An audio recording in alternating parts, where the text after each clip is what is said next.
नमस्कार। भारत की clean energy story ना बड़ी कमाल की है। एक तरफ जबरदस्त तरक्की और बड़े बड़े रिकॉर्ड्स हैं, तो दूसरी तरफ कुछ ऐसे पेच हैं जो कहानी को थोड़ा उलझा देते हैं। तो आइए इस क्रांति की तरक्की और इसके विरोधाभास दोनों को समझते हैं। जरा इस नंबर के बारे में सोचिए। 25.3 गीगावाट। ये कोई छोटा मोटा आंकड़ा नहीं है। ये वो नई सोलर पैनल बनाने की कैपेसिटी है जो भारत ने सिर्फ 2024 में जोड़ी है। मतलब ये दिखाता है कि भारत किस रॉकेट स्पीड से आगे बढ़ रहा है। तो आज हम किन चीजों पर बात करने वाले हैं? हम समझेंगे कि भारत के सोलर बूम में आखिर पेंच क्या है। पैसा तो खूब आ रहा है, पर निवेशक क्यों हिचकिचा रहे हैं? हमारे ग्रीन एनर्जी हाईवे पर ये ट्रैफिक जैम क्यों लगा है? और ये ग्रीन हाइड्रोजन का क्या मामला है? चलिए एक एक करके इन सबको समझते हैं। तो सबसे पहले बात करते हैं सोलर मैन्युफैक्चरिंग की। भारत सरकार की पीएलआई जैसी स्कीम्स ने ना कमाल कर दिया है। घरेलू उत्पादन को इतनी तेजी से बढ़ावा मिला है कि अब हम सिर्फ टेक्नोलॉजी खरीदने वाले नहीं, बल्कि बनाने वाले भी बन रहे हैं। मतलब सोचकर देखिए, सिर्फ एक साल में अपनी सोलर पैनल बनाने की कैपेसिटी को लगभग डबल कर लिया। और ये सिर्फ नंबर्स का खेल नहीं है। देश अब टॉपकॉन सेल्स जैसी नई और बेहतर टेक्नोलॉजी की तरफ भी बढ़ रहा है, जो कम जगह में ज्यादा बिजली पैदा करती है। तो ये सब सुनकर तो लगता है कि सब कुछ बढ़िया चल रहा है ना? क्या इसका मतलब ये है कि भारत की एनर्जी पर निर्भरता अब खत्म हो गई? वेल, कहानी में अभी एक बड़ा ट्विस्ट बाकी है। और ये रहा वो ट्विस्ट। अपनी कैपेसिटी डबल करने के बावजूद भारत ने 2024 में 66 गीगावाट के सोलर मॉड्यूल्स और सेल इंपोर्ट किए। मतलब हम बना भी रहे हैं और बाहर से खरीद भी रहे हैं। पर ऐसा क्यों हो रहा है? इसकी वजह छुपी है सप्लाई चेन में। देखिए, भारत पैनल को असेंबल करने में, यानी आखिरी स्टेप में तो माहिर हो गया है। लेकिन जो कच्चा माल है, जैसे पॉलीसिलिकॉन और वेफर्स, उसके लिए हम आज भी दूसरों पर निर्भर हैं। तो हुआ ये कि हमारी निर्भरता एक चीज से हटके दूसरी चीज पर चली गई है, खत्म नहीं हुई। ओके, अब आते हैं पैसे पर। भारत के क्लीन एनर्जी सेक्टर में पैसा तो बह रहा है, लेकिन क्या इन्वेस्टर्स के लिए रास्ता बिल्कुल साफ है?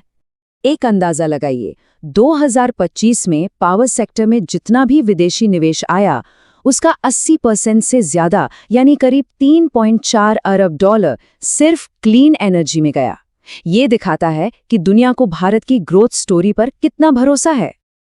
लेकिन यहीं पर एक और लेकिन है। एक तरफ भारत की जबरदस्त डिमांड है जो सबको खींच रही है, तो दूसरी तरफ बिजली कंपनियों के पेंडिंग बिल और कॉन्ट्रैक्ट बदलने का डर। ये सब निवेशकों के लिए रिस्क बढ़ा देता है, और नतीजा, भारत में प्रोजेक्ट के लिए पैसा जुटाना दूसरे देशों के मुकाबले 80% तक महंगा पड़ जाता है। चलिए अब बात करते हैं एक और बड़ी चुनौती की, हमारे ग्रीन एनर्जी हाईवे पर लगे जाम की। देखिए, बिजली बना लेना तो आधी कहानी है। असली काम है उसे सही सलामत लोगों तक पहुंचाना। और ये आंकड़ा सच में चौंकाने वाला है। करीब 60 गीगावाट के रिन्यूएबल एनर्जी प्रोजेक्ट्स सिर्फ इसलिए अटके हुए हैं या धीमी गति से चल रहे हैं क्योंकि उन्हें ग्रिड तक लाने के लिए तारें यानी ट्रांसमिशन लाइनें ही काफी नहीं हैं। इस प्रॉब्लम के लिए एक टेक्निकल शब्द है, कर्टेलमेंट। आसान भाषा में समझे तो जब बिजली बंद तो गई, पर उसे आगे भेजने के लिए हाईवे पर जगह नहीं है, तो पावर प्लांट को बोला जाता है कि भाई प्रोडक्शन कम कर दो। ये बिल्कुल वैसा ही है जैसे हाईवे पर भयंकर ट्रैफिक जाम लग गया हो। और डेवलपर्स के लिए ये सबसे बड़ी सिरदर्दी है। सोचिए, उनकी बिजली बनी पर बिकी नहीं, और अक्सर उन्हें इस बर्बाद हुई बिजली का कोई पैसा भी नहीं मिलता। इससे उनका पूरा फाइनेंशियल प्लान गड़बड़ा जाता है और प्रोजेक्ट की लागत बढ़ जाती है। अब चलते हैं भविष्य के ईंधन की तरफ, ग्रीन हाइड्रोजन। भारत का एक बहुत बड़ा सपना है कि इसे स्टील और रिफाइनिंग जैसे उन मुश्किल सेक्टर्स के लिए इस्तेमाल किया जाए जहां सीधे बिजली से काम नहीं चलता। तो ये ग्रीन हाइड्रोजन इतना खास क्यों है? क्योंकि ये क्लीन एनर्जी से बनता है, मतलब जीरो पोल्यूशन। वहीं जो आज इस्तेमाल होता है यानी ग्रे हाइड्रोजन, वो फॉसिल फ्यूल से बनता है। पर एक प्रॉब्लम है, ग्रीन हाइड्रोजन अभी बहुत बहुत ज्यादा महंगा है। और यहीं से वो क्लासिक सवाल पैदा होता है, पहले मुर्गी आएगी या अंडा? देखिए, सिचुएशन ये है, जो बनाने वाले हैं वो कहते हैं कि हम इतना बड़ा प्लांट क्यों लगाएं जब कोई खरीदने वाला ही नहीं है, और जो इंडस्ट्री खरीदने वाली है वो कहती है कि हम अपनी पूरी टेक्नोलॉजी क्यों बदलें जब सस्ती और भरोसेमंद सप्लाई का कोई अता पता ही नहीं है। इसे ही कहते हैं एक परफेक्ट डेडलॉक। तो अब सवाल ये है कि इन सारी चुनौतियों से कैसे पार पाया जाए।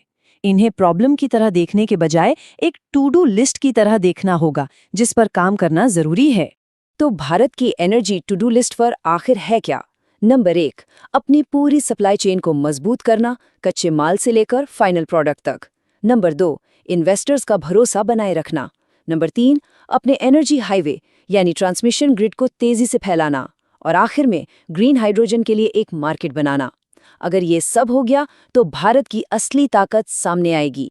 तो आखिर में सवाल यही है, क्या भारत अपनी इस टू डू लिस्ट के सारे बॉक्स टिक करके दुनिया के लिए एक क्लीन एनर्जी की मिसाल बन पाएगा?